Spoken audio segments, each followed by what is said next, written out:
Assalamualaikum warahmatullahi wabarakatuh. Alhamdulillah, wassalatu wassalamu ala rasulillah wa ala alihi wa sahbihi wa mawala, wa la hawla wa la quwata illa billah. Subhanaka la ilma lana illa ma 'allamtana, innaka antal alimul hakim. Ma'asyiral muslimin rahimakumullah. Tidaklah seorang manusia yang melakukan perbuatan sekecil apapun di dunia ini kecuali Allah akan mintai pertanggungjawabannya kelak di akhirat. Oleh sebab itu, seorang muslim diperintahkan untuk selalu bermuhasabah diri untuk memperbaiki hubungannya dengan Allah Subhanahu wa taala. Karena dengan melakukan muhasabah itu diharapkan ia akan menjadi pribadi yang lebih baik dari hari ke hari, menjadi pribadi yang lebih baik dari waktu sebelumnya. Allah Ta'ala berfirman, Ya ayyuhalladzina amanu taqullaha wal tanzur nafsum ma qaddamat lighad wattaqullaha innallaha khabirum bima ta'malun. Wahai orang yang beriman, bertakwalah kalian kepada Allah, dan hendaklah setiap diri memperhatikan amal yang telah ia perbuat untuk hari esok. Dan juga Amirul Mukminin Sayyidina Umar bin Khattab radhiyallahu anhu mengatakan, Hasibu anfusakum qabla an tuhasabu. Hitunglah dirimu, hisablah amal perbuatanmu di dunia ini sebelum kelak engkau akan dihitung di akhirat. Ini memberikan penjelasan kepada kita bahwa seorang muslim penting untuk selalu introspeksi terhadap seluruh amal-amalnya yang telah ia perbuat. Salah satu amaliyah yang penting untuk kita introspeksi adalah sholat kita. Sholat kita. Kenapa? Karena sholat adalah merupakan tiang agama. As-salatu imaduddin, faman aqamaha faqad aqamaddin, wa man hadamaha faqad hadamaddin. Barang siapa yang melaksanakan, mendirikan sholat, maka sungguh ia telah mendirikan agama. Dan barang siapa yang meninggalkan sholat, maka berarti ia telah merobohkan agama.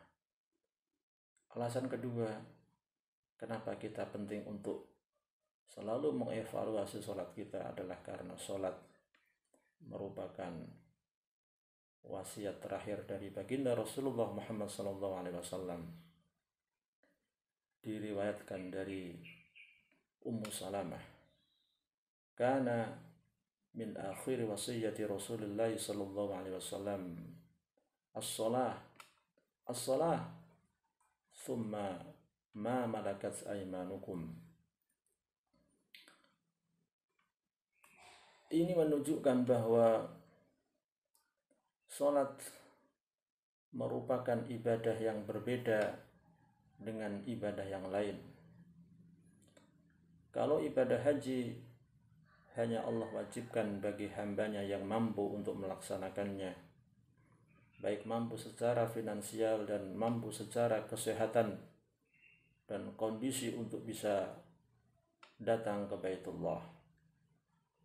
Puasa juga Allah bebankan, Allah wajibkan bagi hambanya yang beriman, yang mampu untuk melaksanakannya, yang tidak ada uzur. Akan tetapi ketika seorang yang memiliki uzur, apakah dia dalam bepergian atau dalam keadaan sakit, maka boleh tidak berpuasa dengan konsekuensi menggantinya di hari yang lain. faman kana minkum maridan aw ala safarin fa iddatun min ayyamin ukhra. Berbeda dengan sholat, ibadah sholat tidak bisa ditinggalkan dalam kondisi apapun. Bahkan dalam keadaan sakit sekalipun, ketika ia masih memiliki kesadaran, maka hukumnya tetap wajib melaksanakan sholat. Kemudian alasan yang ketiga adalah bahwa sholat adalah merupakan barometer, ukuran kebaikan seseorang di dunia dan khususnya kebaikan dia di akhirat kelak. Rasulullah sallallahu alaihi wasallam bersabda, "Awwalu ma yuhasabu bihi al-'abdu yawm al-qiyamati as-shalah, fa in saluhat saluha lahu sa'iru 'amalihi, wa in fasadat fasada sa'iru 'amalihi." Bahwa amal yang pertama kali akan dihisab kelak di akhirat adalah sholat. Jika sholat seseorang itu baik, maka baiklah amal-amal yang lain. Dan sebaliknya, jika sholatnya itu buruk, maka buruklah amal-amal yang lain. Na'udzubillah min dzalik. Di dunia juga menjadi tolak ukur, menjadi ukuran kebaikan seseorang. Mustahil orang yang sholatnya baik itu masih berani berbuat keburukan, masih berani berbuat keji dan mungkar, masih berani berbuat dosa dan maksiat kepada Allah Subhanahu wa ta'ala. Karena Allah katakan, wa aqibis shalah inna sholata tanha 'anil fahsya'i wal munkar. Dan sebaliknya, orang yang menyia-nyiakan sholatnya pasti ia termasuk orang yang memperturutkan hawa nafsunya. Allah Ta'ala katakan, فَخَلَفَ مِنْ بَعْدِهِمْ خَلْفٌ أَضَاعُوا الصَّلَاةَ وَاتَّبَعُوا الشَّهَوَاتِ.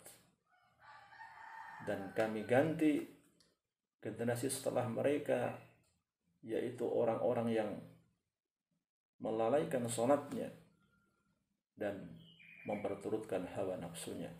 Ini adalah merupakan rumus bahwa ketika seorang itu berani melalaikan sholatnya, maka dia juga berani memperturutkan hawa nafsunya. Dan bahkan kalau kita ingin urusan dunia kita diberi kemudahan Allah Subhanahu wa ta'ala, maka kuncinya adalah perbaiki sholat kita. Wasta'inu bis sabri was salah wa innaha lakabiratun illa 'alal khashiyin. Dan mintalah kepada Allah dengan sabar dan sholat, dan sesungguhnya ia berat kecuali bagi orang-orang yang khusyuk. Ma'asyiral muslimin rahimakumullah. Tentu kita ingin sholat kita menjadi sholat yang baik dan berkualitas. Dan semua itu ada usaha, ada cara yang dapat kita lakukan agar sholat kita menjadi baik.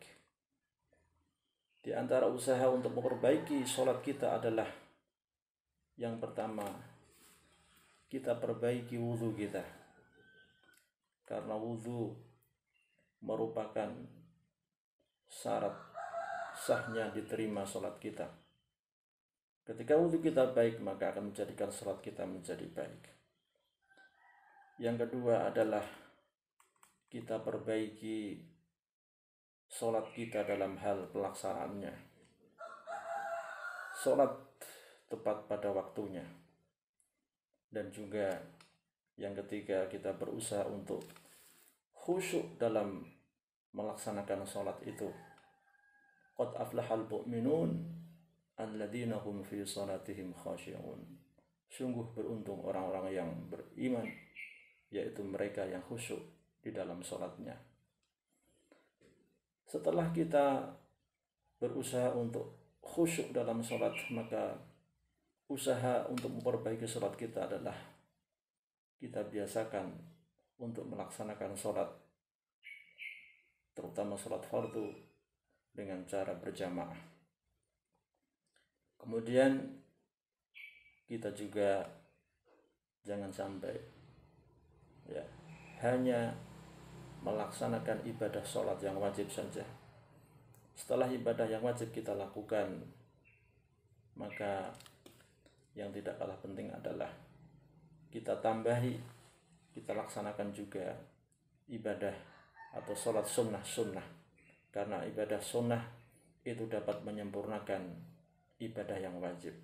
Mudah-mudahan Allah Subhanahu wa Ta'ala berikan kekuatan kepada kita untuk bisa dan selalu memperbaiki sholat kita, dan mudah-mudahan Allah terima seluruh amal kebaikan kita.